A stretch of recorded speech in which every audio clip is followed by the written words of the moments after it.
সুন্দরবনের শুটকি মৌসুমের নির্ধারিত সময় শেষ হয়েছে আরও দুদিন আগেই।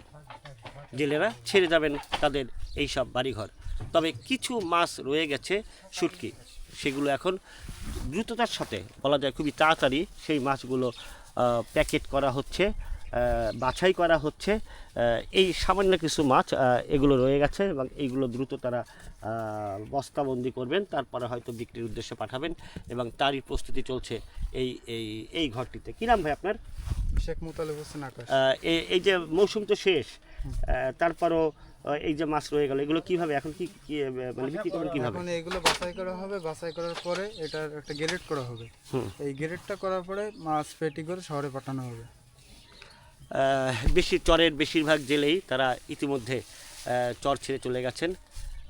বলা যায় একটি ঘরেরই কিছু জেলে রয়ে গেছেন, তারাও চলে যাবেন আগামীকাল।